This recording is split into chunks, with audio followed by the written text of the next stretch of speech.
orangnya Jokowi sudah mundur semua atau dimundurkan oleh presiden agar lari kabinet betul-betul berjalan cepat. Jadi maksud Anda orang Jokowi menjadi beban kabinet? Betul, dari awal kan sudah diingatkan ngapain mengambil 50% isi kabinet Presiden Jokowi untuk ditempatkan di Presiden Jokowi Prabowo.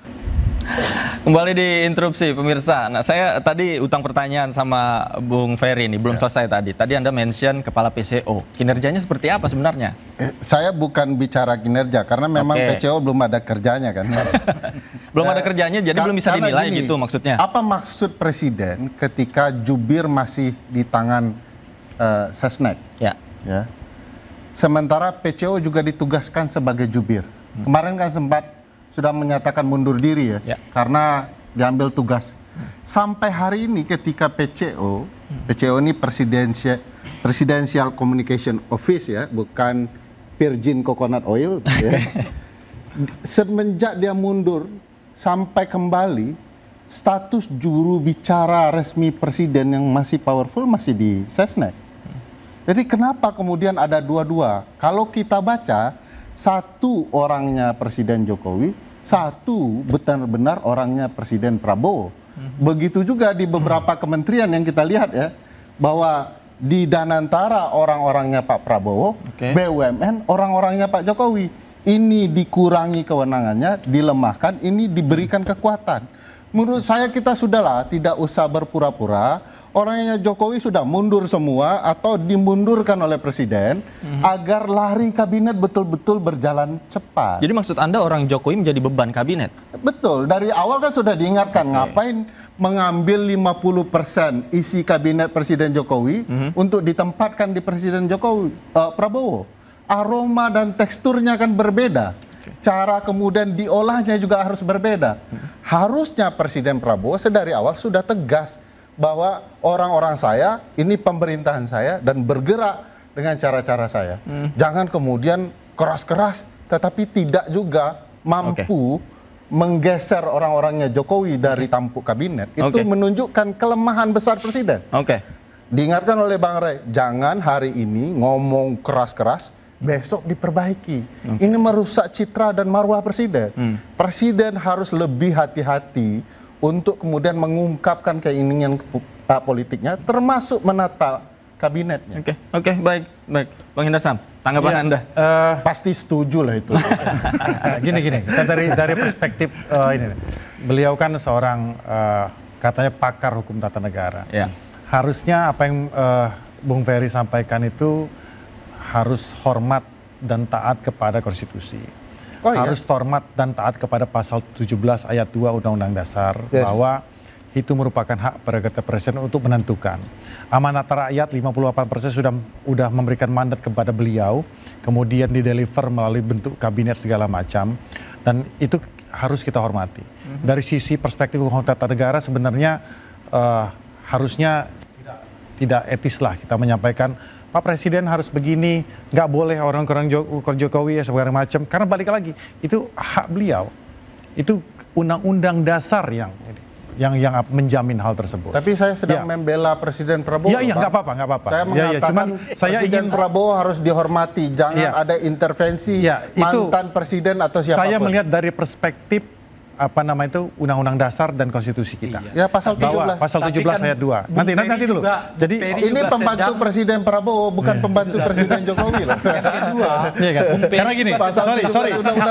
Davi.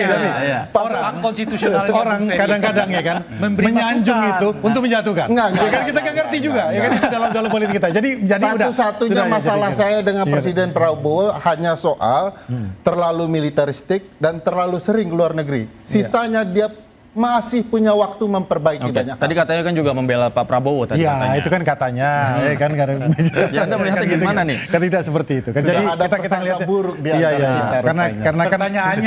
karena kan setiap statement itu tidak hidup di ruang hampa. Apa yang dikatakan Rereng Kuti atau kan Ferry Amsari itu tidak hidup di ruang hampa. Saya berharap Bang Hendar tapi ada latar belakang, alasannya apa? Tulus saja. Apa keberatan Bung Hendar Sam atas usulan Bung Ferry terkait dengan meresapel semua menteri yang berhubungan dengan Pak gini. Jokowi. Bang Rey, Keberatan Bung Hendarsam tidak ada pada poin itu. Bang Rey harus tahu gitu loh, bahwa ya kan apa yang Anda sampaikan itu, pikiran Anda itu jangan Anda paksakan ke Pak Prabowo. Enggak, Bang, ini saya itu. Bang, boleh saya kasih contoh? Tulus dan Nanti saya jelaskan masalah pasal 17, Bang. Iya. Bahwa presiden dibantu oleh menteri-menteri. Menteri-menteri itu bertanggung jawab dan baik diangkat maupun diberhentikan oleh presiden. Pertanyaan saya, Bang, ketika ada menteri-menteri yang bilang Jokowi adalah bos saya, gimana perasaan abang sebagai enggak juga. Enggak orangnya gini. Prabowo? Makanya pertanyaannya pertanyaannya apa keberatan Bung Hendarsam pada usulan saudara Bung Ferry? Itu usulan, bukan dijawab Bung Hendarsam. Mengusulkan supaya keberatan Pak Prabowo terhadap usulannya Bung Ferry? meresapel menteri-menteri. Biar dijawab dulu. Dalam kerangka konstruktif saya sepakat. Di dalam konstruktif ini kan, tapi kita harus pilih yang mana yang konstruktif dan yang tidak. Kan begitu dulu, ya kan? Yang konstruktif. Nah, kita balik lagi bahwa kita harus hormati, ya kan, pilihan beliau terhadap tersebut, ya kan? Kalau Rerengkuti ini, setiap pemikiran beliau dia pengen paksakan ke Pak Prabowo. Dan dari dulu seperti itu. Kita punya dasar apa? Paksakan apa usulan? Usulan atau paksakan ini? Rakyat ini nggak mungkin memaksa presiden. Bukan rakyat. Rerengkuti ketika saya mengatakan harus Pak begini, Presiden Prabowo harus begini, Prabowo harus begitu. Meskipun bahasanya Pak Presiden reshuffle. Dan tadi juga Bung Hendarsam juga sepakat tadi katanya kan. Yang bisa memaksakan itu adalah justru presiden. Oke, baik. Masukan itu kita terima. Jadi Pak Prabowo pasti udah dari sebelum seorang Bang Rerengkuti dan Ferry Amsari itu mengatakan itu, beliau pasti sudah tahu lah masalah. Pasti sudah tahu dan pasti sudah mendengar masukannya itu.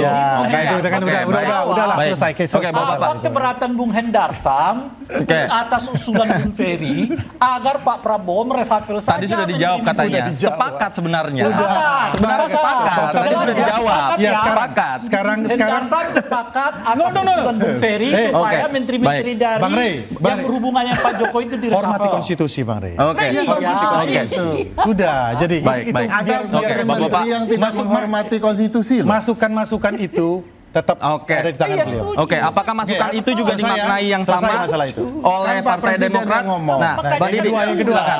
Saya berikan kesempatan, kita berikan kesempatan, Bung Didi. Saya kira memang kita harus patuhi konstitusi ya.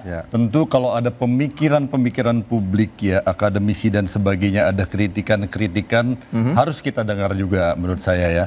Jadi menurut hemat saya tentu saya nggak melihat reshuffle atau tidak reshuffle, melihat orangnya Prabowo atau Jokowi bukan urusan saya. Bagi saya yang penting profesional. Kalau profesional itu tentu bisa mencapai target program prioritas nasional Presiden Prabowo, lalu penggunaan anggaran yang efektif dan efisien, lalu menteri-menteri ini juga di era sekarang harus punya inovasi, punya solusi yang sesuai dengan persoalan yang ada. Tapi kalau tadi kewenangannya dipangkas seperti kata Bung Ferry, Danantara dan BUMN dan lain-lain, Anda melihat ini seperti apa? Sinyal dari Presiden apa sebenarnya?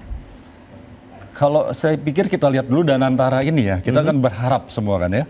Danantara ini kalau nanti bagus saya kira akan baik. Tetapi kan ujian buat kita. Danantara sendiri baru berapa bulan ya. Kita berharap sehingga tentu kami semua berharap Danantara ini benar-benar profesional dan bisa sebagai pengganti kalau dulu ada Menek BUMN ya, sekarang Danantara ini bisa mengoptimalkan anggaran-anggaran besar yang ada di sana. Bukan bentuk pengkebirian wewenang. Pak Didi, saya boleh bertanya nggak Pak? Pak Didi, saya nggak melihat demikian ya. Saya boleh bertanya ke beliau nggak? Boleh, silakan. Selain kewenangan menyetujui apa yang sudah dilakukan oleh Danantara untuk mengatur direksi dan komisaris, kerjaan Menteri BUMN apalagi yang ada fungsinya? Semua sudah diambil oleh Danantara. Enggak lah. Ya apa kewenangan Menteri BUMN? Ya kan regulator. Ya kalau regulator tak ada fungsi eksekutifnya, bukan eksekutif namanya. Enggak gitu kan. Jadi pakar hukum tata negara kok. Aduh, jangan gitulah. Kan Bang Hendarsam, di dalam tata negara itu saya clear dulu ya. Tadi masalah PCO saya tunggu Bang, belum selesai sana. Saya dalam hukum tata negara itu ada hukum administrasi negara namanya. Kalau dalam hukum administrasi terlalu banyak fungsi, ada fungsi tidak berguna, itu malah memperlambat kerja. Pak Presiden tidak ingin lambat. Ini Menteri BUMN selain ngurus PSSI, apalagi Bang, ini yang membuat lambat bekerja. Nih kadang-kadang teman-teman istana ini tidak mau dikasih tahu dan faktanya begitu. Konsep hukum tata negaranya pasal 17, menteri-menteri ada yang tidak menghormati presiden, eksplisit mengatakan ada dualisme, lalu ada yang tidak bekerja, cuman ngurus organisasi lain di luar, ya ganti saja. Bahkan menurut saya, Menteri Keuangan juga gagal, hutang kita bertambah banyak dan segala macam yang perlu diperbaiki. Banyak yang disebut oleh Bung Ferry, nanti kita jawab satu persatu, pemirsa jangan kemana-mana, kami segera kembali.